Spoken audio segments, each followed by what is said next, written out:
নমস্কাৰ মই সঞ্জয় শইকীয়া এই মুহূৰ্তত এটা ব্ৰেকিং নিউজ লৈ আহিছোঁ আপোনালোকৰ বাবে ভয়ংকৰ ভূমিস্খলনে প্ৰাণ কাঢ়িলে ৫৪ জনকৈ ব্যক্তিৰ আৰু গুৰুতৰভাৱে আঘাতপ্ৰাপ্ত হৈছে ৭৫ জনতকৈও অধিক ব্যক্তি আৰু বৰ্তমানেও শ শ লোক আবদ্ধ হৈ আছে উদ্ধাৰকাৰী দলে অভিযান চলাই আছে আৰু বৰ্তমানলৈকে জীৱন্তে উদ্ধাৰ কৰা হৈছে ২৫০ গৰাকীকৈ ব্যক্তিক আৰু ২৫০ জনীয়া এটা উদ্ধাৰকাৰী দলে উদ্ধাৰ অভিযান চলাই আছে আৰু মৃতকৰ সংখ্যা বৃদ্ধি পোৱাৰ সম্ভাৱনা দেখিবলৈ পোৱা গৈছে ৫৪ জনকৈ লোকে প্ৰাণ হেৰুৱাইছে আৰু এই মৃত্যু হোৱা ব্যক্তিসকলৰ ভিতৰত আছে শিশু আৰু মহিলা আৰু গুৰুতৰভাৱে আঘাতপ্ৰাপ্ত হৈছে ৭৫ জনকৈ ব্যক্তি আৰু প্ৰায় ২৫০ গৰাকী লোকক জীৱন্তে সুশৰীৰে উদ্ধাৰ কৰা হৈছে আৰু এটা ২৫০ জনীয়া এটা উদ্ধাৰকাৰী দলে উদ্ধাৰ অভিযান চলাই আছে হয়তো মৃতকৰ সংখ্যা বৃদ্ধি পোৱাৰ আশংকা দেখিবলৈ পোৱা গৈছে সবিস্তাৰে আমি লৈ আহিব বিচাৰিছোঁ আপোনালোকৰ বাবে এই খবৰ জনাইছোঁ এটা ব্ৰেকিং নিউজ ভয়ংকৰ ভূমিস্খলনে প্ৰাণ কাঢ়িলে ৫৪ জনকৈ ব্যক্তিৰ আৰু আহত হৈছে ৭৫ জনতকৈ অধিক লোকৰ জীৱন্তে উদ্ধাৰ কৰা হৈছে ২৫০ গৰাকীক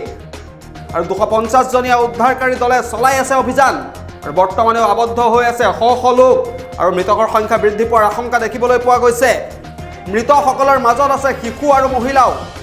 আৰু কেৰালাত ভয়াৱহ পৰিস্থিতিৰ এটা সৃষ্টি হৈছে ভূমিস্খলনৰ ফলত কেৰালাৰ মেপ্পাদিৰ সমীপৰ পাহাৰীয়া অঞ্চলত ভয়ংকৰ ভূমিস্খলনৰ ঘটনা সংঘটিত হৈছে আৰু এই ভূমিস্খলনৰ প্ৰভাৱ পৰিছে মুণ্ডকাই আৰু চৌৰলমালা অঞ্চলত আমি পুনৰবাৰ জনাইছোঁ যে ভয়ংকৰ ভূমিস্খলনৰ ফলত ভয়াৱহ পৰিস্থিতিৰ সৃষ্টি হৈছে এতিয়া কেৰালাত আৰু বৰ্তমানলৈকে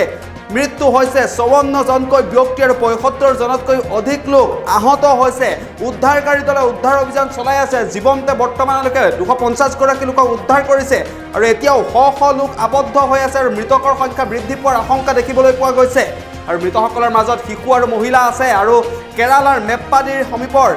পাহাৰীয়া অঞ্চলত ভূমিস্খলনৰ ঘটনা সংঘটিত হৈছে আৰু এই ভয়ংকৰ ভূমিস্খলনে প্ৰভাৱ পেলাইছে কেৰালাৰ মুণ্ডকাই আৰু চৌৰলমালা অঞ্চলত আৰু মৃতকৰ সংখ্যা বৃদ্ধি পোৱাৰ আশংকা দেখিবলৈ পোৱা গৈছে এটা বৃহৎ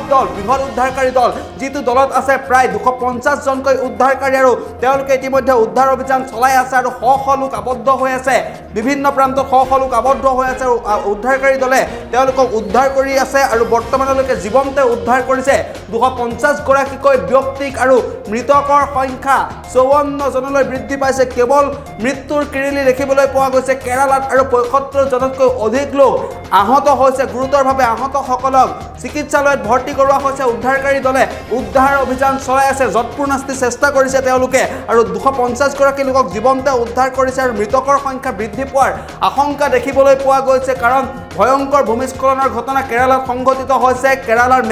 মেপ্পাদিৰ সমীপৰ পাহাৰীয়া অঞ্চলত এই ভূমিস্খলনৰ দৰে ঘটনা সংঘটিত হৈছে আৰু এই ভূমিস্খলনৰ প্ৰভাৱ পেলাইছে মুণ্ডকাই আৰু চৌৰলমালা অঞ্চলত আৰু বৰ্তমানেও উদ্ধাৰকাৰী দলে চলাই আছে উদ্ধাৰ অভিযান শ শ লোক আবদ্ধ হৈ আছে আৰু মৃতকৰ সংখ্যা বৃদ্ধি পোৱাৰ আশংকা দেখিবলৈ পোৱা গৈছে